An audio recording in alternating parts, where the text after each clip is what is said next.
마음의 묵상이 주께 연락되기 원하네. 내 입술의 말과 나의 마음의 묵상이 주께 연락되기 원하네. 내 입술의 말과 나의 마음의 묵상이 주께 연락되기 원하네. 내 입술의 말과 나의 마음의 묵상이 주께 연락되기 원하네. 내 반성 나의 구원자 나의 노래할 이유 주님 눈에 축복되기 원하네. 모든 순간순간마다 주의 종 되기 원해. 주님 눈에 축복되기 원하네.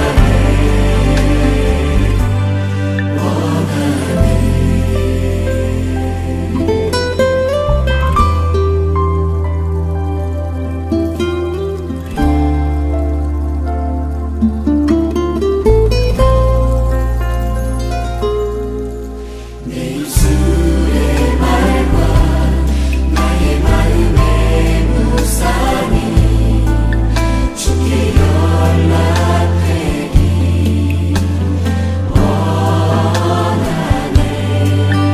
내 입술의 말과 나의 마음의 묵상이 주께 연락되기 원하네.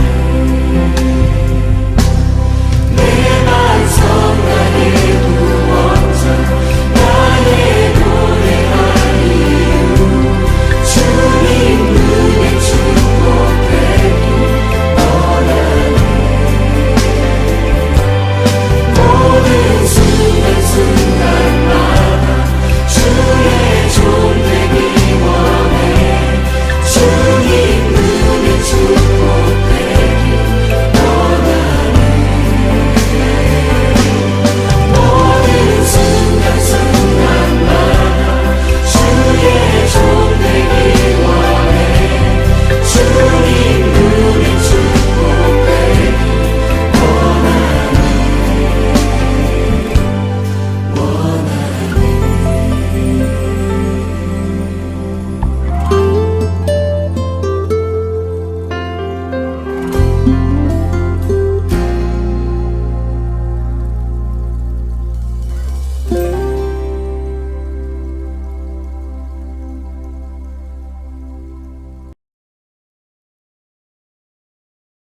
안녕하세요, 성도 여러분. 오늘도 온라인 수요 기도에 오신 여러분을 주님의 이름으로 환영합니다. 오늘 이 기도의 자리를 통해서 행여나 큰 문제를 만난다 할지라도 주님 주신 능력으로 해결받는 저와 여러분이 되시길 바랍니다. 오늘 함께 나눌 하나님의 말씀은 느헤미야서 4장 2절로 4절의 말씀입니다. 저와 여러분이 한 목소리로 함께 봉독하겠습니다. 자기 동료들과 사마리아 군인들이 듣는 데에서 힘도 없는 유다인들이 도대체 무슨 일을 하는 거냐? 이 성벽을 다시 쌓는다고? 여기에서 제사를 지내겠다는 거냐? 하루 만에 일을 끝낸다는 거냐? 불타버린 돌을 흙무더기 속에서 다시 꺼내서 쓸 수 있다는 거냐? 하고 빈정거렸다. 그의 곁에 서 있는 암몬 사람 도비아도 한마디 거들었다. 다시 싸우면 뭐랍니까? 돌로 성벽을 쌓는다지만 여우 한 마리만 기어 올라가도 무너지고 말 겁니다. 우리의 하나님 들어 주십시오. 우리가 이렇게 업신여김을 받고 있습니다. 제발 우리에게 퍼붓는 그 욕이 그들에게 되돌아가게 하여 주십시오. 그들이 노략을 당하게 하시고 남의 나라로 끌려가게 하여 주십시오. 아멘. 페르시아 왕궁에 거했던 느헤미야는 아닥사스다 왕의 도움을 받아서 본국 이스라엘에 도착할 수 있었습니다. 하지만 그의 눈에 비춰진 현실은 참으로 암울했습니다. 유대인들은 예루살렘 성벽을 쌓다가 어려움을 만나고 나서 모두 포기한 채 자기 집을 치장하는 데만 몰두했습니다. 느헤미야는 고국에서 들리는 그 안타까운 소식으로 인해서 자기가 태어나기 이전에 선조들의 그 죄의 문제를 금식하며 회개하고 페르시아 궁에서 누렸던 모든 기득권을 포기하고 예루살렘에까지 왔는데 정작 유대인들은 아무 일도 하지 않았던 것입니다. 하지만 느헤미야는 다시 유대인들을 모아서 성벽을 쌓기 시작했습니다. 그는 단지 나라를 생각하는 민족주의적인 열정으로 시작된 일이었다면 모두 포기하였을 텐데 하나님께서 주신 사명이기 때문에 어려움 가운데도 사명을 감당할 수 있었습니다. 느헤미야와 함께 성벽을 쌓고 있었을 때 산발락과 도비야, 이방 사마리아와 암몬 사람들이 비난하기 시작했습니다. 유대인들을 보고 조롱했습니다. 너희가 하나님께 제사를 드릴 수 있겠느냐? 그 일이 하루 만에 마칠 수 있겠느냐? 너희들이 성을 쌓는다 할지라도 이미 불에 그을린 그 돌을 가지고 쌓은 성벽은 여우가 올라가기만 하더라도 무너질 것이다. 이때 느헤미야의 반응은 어떠했습니까? 자존심이 상하고 화가 나는 말을 들었습니다. 느헤미야 역시 말로써 반응할 수 있었지만 그는 하나님께 기도합니다. 흥미로운 것은 느헤미야의 기도의 내용을 보면 정말 솔직한 그의 마음을 읽을 수 있습니다. 하나님, 우리를 비난하는 저 자들, 자신이 비난한 일 그대로 당하게 하여 주시옵소서. 저들도 어려움을 당하고 저들도 공격을 당해서 저희들이 나라를 빼앗기는 일이 일어나게 하여 주시옵소서. 느헤미야는 하나님 앞에 솔직히 자기의 마음을 여과 없이 다 올려드립니다. 성도 여러분, 신앙인들이라 할지라도 어려움이 당하면 그 어려움을 하나님께 솔직히 다 고백할 수 있습니다. 시편 5편을 보면 다윗은 자신을 향한 중상모략의 거짓된 이야기를 듣게 됩니다. 이때 다윗은 말로 직접 대응한 것이 아니라 하나님께 기도합니다. 하나님, 저 거짓말장이들을 멸하여 주옵소서.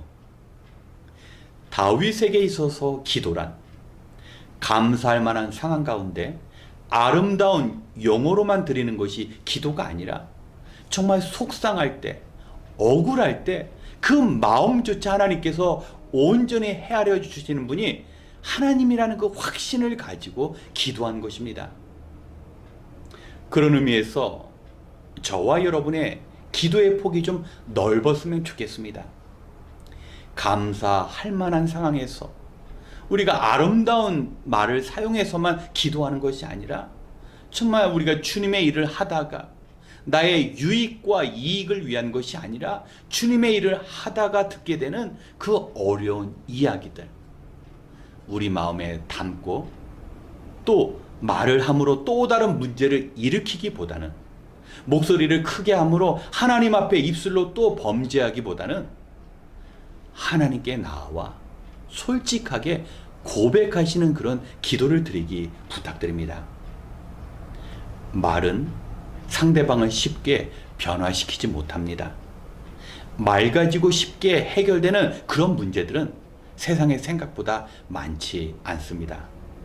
그러나 기도는 능력이 있습니다. 우리의 억울함조차 하나님께서는 들어주십니다. 올 한 해 주님의 일 하다가 속상한 일을 만난다 할지라도 느헤미야와 같이 하나님께 간절히 그 마음을 고백함으로 문제를 해결받고 사명을 감당하시는 저와 여러분이 되시길 주님의 이름으로 축원합니다. 함께 기도하겠습니다. 참 좋으신 하나님, 오늘도 주님께서 주실 위로를 기대하며 또 주님께서 주실 평안을 기대하며 주님 앞에 나왔습니다. 이 시간 우리를 부르시는 주님의 음성을 들을 수 있는 영적인 귀를 열어주시고 주님의 그 부르심에 순종할 수 있는 용기를 허락하여 주시옵소서. 참으로 주님 주신 사명 감당하는 일보다는 이 땅의 것을 추구하는 일들이 더 커 보이는 세상에서 우리의 마음이 온전히 주님을 향하도록 붙잡아 주시옵소서. 하나님, 우리는 오늘도 주님 주신 소망을 붙들지만 귀에 들리고 눈에 보이는 것들로 인하여 흔들릴 때가 많습니다. 현실의 염려와 미래의 두려움 앞에 주저앉을 때도 있었습니다. 그럴 때마다 우리의 영혼을 솟게 하시는 하나님의 은혜로 다시 일으켜 주시옵소서. 오늘도 하루의 수고의 짐을 지고 이 자리에 나왔지만 말씀을 기억하며 함께 기도할 때 지친 우리의 몸과 마음이 회복되는 놀라운 은혜를 체험하게 도와 주시옵소서. 모든 것을 감사드리며 우리의 소망이 되신 예수님의 이름으로 기도드렸습니다. 아멘. 먼저 우리에게 주어진 사명을 위하여 기도하겠습니다. 성도 여러분, 하나님은 역사의 주관자이십니다. 하나님께서 느헤미야를 통하여 믿음의 공동체를 세우신 것처럼 우리를 통하여 주님의 교회를 세우시기 원하십니다. 비록 무너진 성벽과 짓밟힌 이스라엘의 상황이 절망적이었지만 느헤미야는 기도를 통하여 하나님께 민족의 문제를 모두 맡겨놓고 그 일들을 이룰 수 있었습니다. 느헤미야의 그 헌신과 기도를 통하여 하나님께서 무너진 성벽을 다시 쌓게 하시고 그 안에 예배의 공동체를 세워주신 것처럼 우리 역시 하나님 앞에 헌신과 기도의 삶을 통하여 느헤미야처럼 주님 부탁하신 일들을 온전히 감당할 수 있도록 이 시간 함께 기도하겠습니다.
두 번째, 종말의 때를 준비하기 위해 기도하기 원합니다.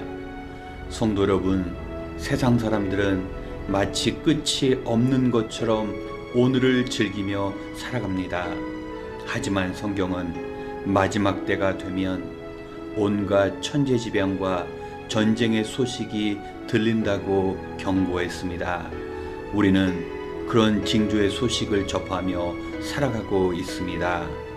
인류의 과학 기술에도 불구하고 정복하지 못하는 코로나의 변이 바이러스, 지구 건너편에서 들려지는 화산 폭발과 자연재해들, 그리고 우크라이나를 침범하려는 러시아의 움직임, 지금 주변에서 일어나는 이 현상들을 바라볼 때 주님께서 이 땅에 심판하러 오시는 때가 가까이 왔음을 우리는 깨달아야 합니다.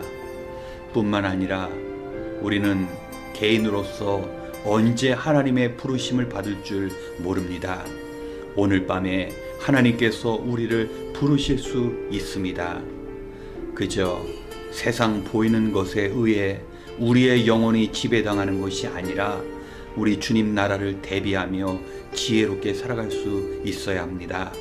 마지막 날 주님 배울 때 어떤 후회나 아쉬움이 없는 온전한 삶을 살아갈 수 있도록 이 시간 함께 기도하겠습니다.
세 번째, 우리 교회를 위하여 기도하겠습니다.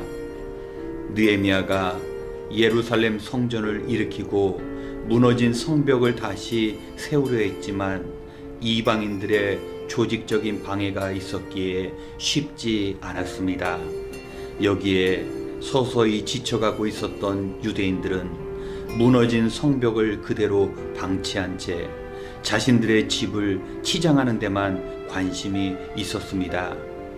그들의 제사는 형식적이었고 동족을 향한 긍휼은 찾아볼 수가 없었습니다. 당시 신앙 공동체의 상황이 무너진 성벽과 같은 모양이었습니다. 오늘날 이 땅의 교회를 바라보며 그러한 안타까운 마음이 들 때도 있습니다. 하나님께서는 무너진 교회를 진리의 말씀과 성도의 기도로 세우라고 말씀하심에도 성도들은 그저 바라만 보고 주저만 할 뿐 뛰어들지 않으려고 합니다. 느헤미야는 자신이 누리던 것을 내려놓고 이 사명을 감당했습니다. 우리 성도님들 역시 이 일을 감당하려고 할 때 사탄은 그저 가만히 바라만 보지는 않을 것입니다. 그러기에 우리는 더욱 깨어 기도해야 합니다. 이 시간 마지막 시대의 느헤미야와 같이 헌신하며 주님의 교회를 온전히 세워나갈 수 있도록 함께 기도하겠습니다.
마지막으로 우리에게 주어진 선교 사명을 위해 기도하겠습니다.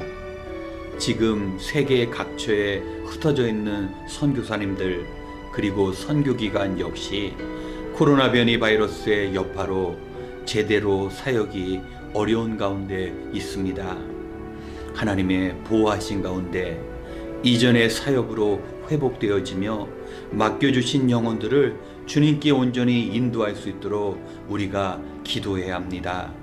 또한 성도님들과 교회가 당한 경제적 어려움으로 선교비가 제대로 거치지 않는 어려움도 있습니다. 이러한 상황 가운데 이제 우리 교회도 선교지를 후원해야 할 때가 되었습니다. 어렵지만 조금 더 아끼고 절약하여 헌금할 때 선교지에서 영혼 구원의 일들이 일어날 것이며 하나님께서는 우리가 그 사명 감당할 수 있도록 우리의 필요한 것들도 채워 주실 것입니다. 힘든 때이지만 우리에게 주어진 선교의 몫을 온전히 감당할 수 있는 환경과 믿음을 위해 함께 기도하고 이어 개인 기도 시간을 갖겠습니다. 기도하시겠습니다.